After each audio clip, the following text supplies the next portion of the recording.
From there to there, that's the catch. And what we want to have is the hand and forearm moving downwards. So moving down in this sort of direction, getting the fingers to point down without the upper arm moving back too much.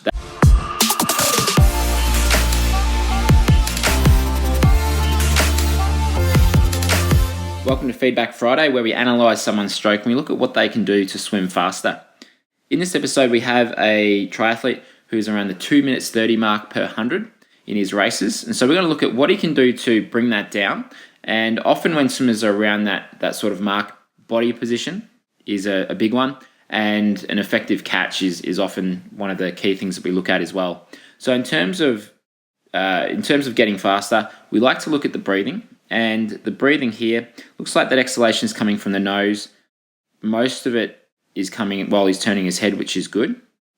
So he may not need to change the way he's breathing.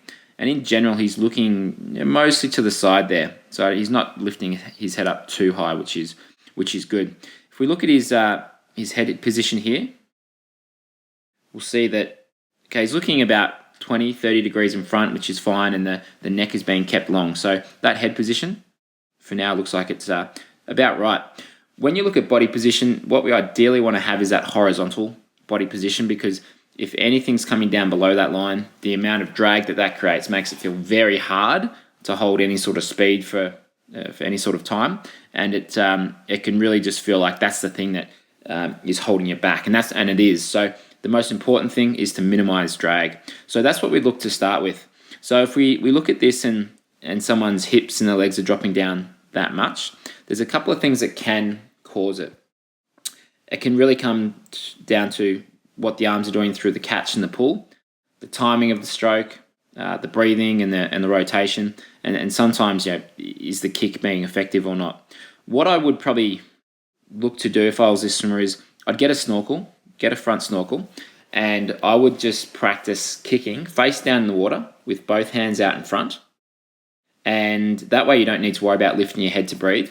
And I'd work on having a small and narrow kick, looking to get the head, the hips, and the heels at the surface.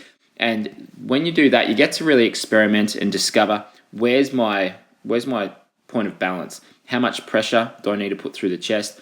How much lift do I need to have through my hips and with my legs in order to get up much more horizontal in the water? And it can take quite a while to find that point of balance.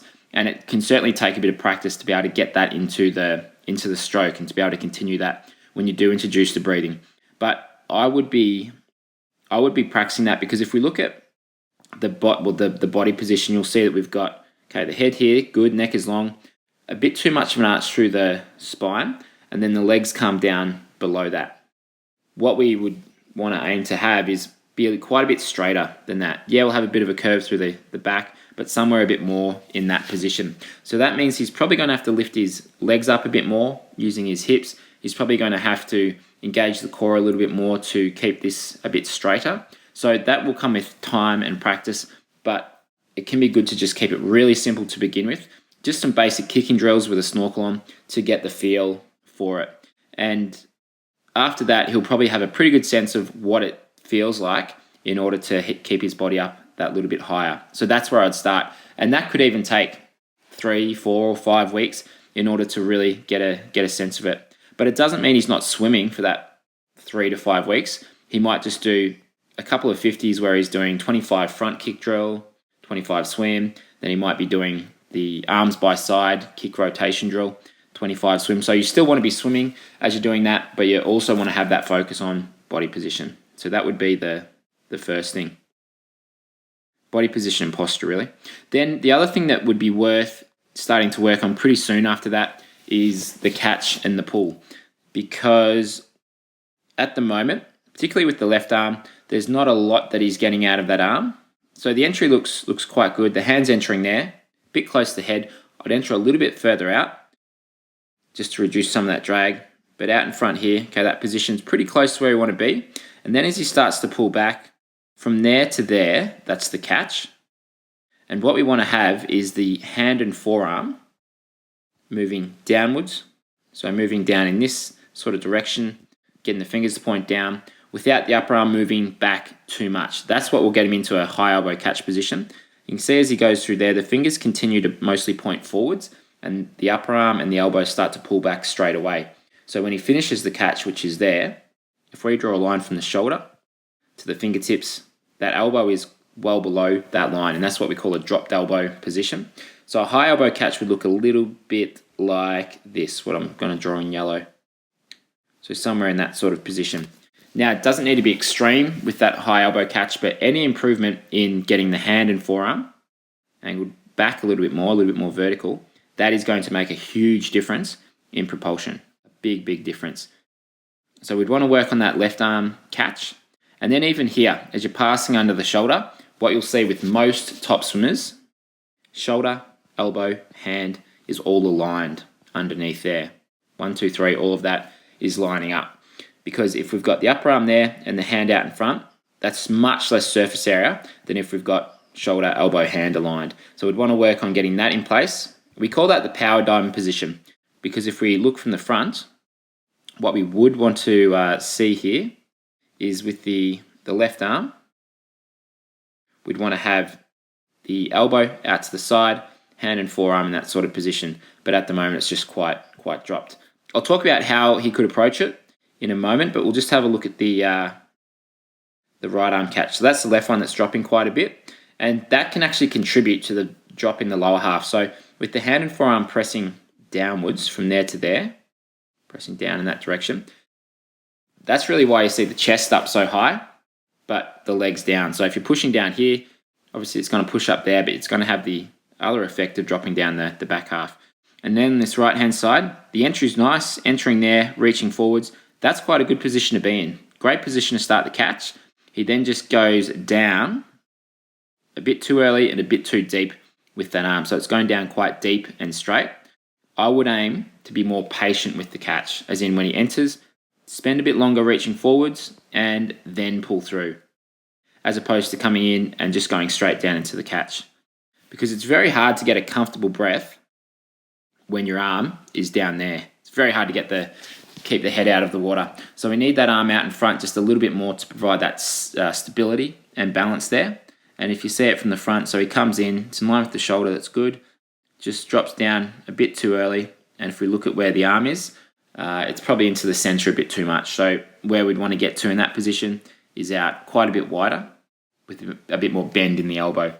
And we look at the angle there, we like to see 100 to 120 as you're about to pass under the shoulder, kind of when you finish the catch there. That's when you can typically use the lats in the best possible way. And as he's pressing back, because he's so deep, that hand is then just sort of coming up past the hip. So what it will feel like for him is, look, he's probably going to feel like he's gliding on that right arm a little bit and like he's reaching for the wall in front of him for a little bit longer before he starts to pull through.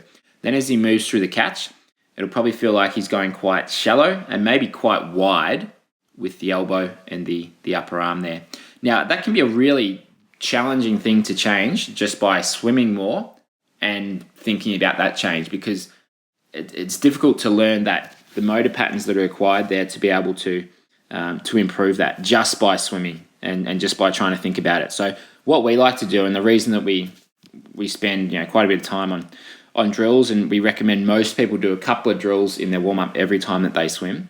The reason we do that is because if you want to change that muscle memory and you want to learn new motor patterns, then it can be helpful to break down the things that you're trying to learn into more simple steps. And so the simplest way that we know how to improve the catch for most adult triathletes and swimmers is the Ymca drill progression. So the first drill is the Ymca drill, and we put up a video on this on Tuesday. So if you have a look back, we explain the Ymca drill in detail, and you can see it here. That's the first drill of the sequence. There's two more, and to me, we made up these drills because we found that it's quite hard for most people who don't have a swimming background or who didn't learn to swim as a youngster. It's quite difficult for them to be able to learn these motor patterns. So what the Ymca drill does is it breaks it down into the four most important parts of the stroke, and then it helps you perfect those, and then that's going to help change your stroke. So I would recommend the Ymca drill progression, which you can find in the video membership. It's currently under the core principle number 4, which is develop an effective catch and pull. If you look at those 5 core principles that we teach to help swimmers and triathletes improve their stroke. So that's what I'll be aiming for. Get that body position right, and then look at improving the catch and the pull. That'll do a pretty good job of improving the body position and also increasing the propulsion. And with those two things, that could and probably will get him pretty close to that 2-minute mark. And then we'd probably just want to reassess, okay, where's the stroke at? What do we need to work on then? But he can expect it to feel very different. It might feel better straight away, but more times than not, it just feels different, a little bit awkward and uncomfortable. And you can sometimes feel like a deer on ice when you're making these changes to the stroke. But if you can put up with those uncomfortable feelings for a number of weeks, you will get better and you will get faster. And as you can see as we go through this a bit more, if you're swimming with a pull buoy and your hips and your legs aren't quite at the surface there, then it probably just means, you need to work on that posture and body position, looking for that, finding that point of balance, and probably just work on the catch and the pull, getting into that high elbow catch a little bit more effectively. That's the end of this episode of Feedback Friday. If you are in Australia, we run clinics around the country, and we also do camps in Thailand, Hawaii, and also in Queensland here in Australia. And if you are based overseas or even in Australia and you want to work with us, then check out our Effortless Swimming membership. And that's where we have people every day sending us videos. We do an analysis. We look at what drills they should do. We give them a small drill set to do as part of their warm-up every single session. And then in 2 or 3 weeks' time, they send another video to check up where they're at. And then we just continue to refine their stroke over the course of a couple of months and a couple of years. And the results that you can get through that can far exceed the benefit you get from maybe adding another 2 sessions in, or maybe buying a new wetsuit. So swimming is primarily about technique, and that's what we're here to help you with. So you'll find links in the description below for all of that. Thanks very much for watching. I'll see you next week.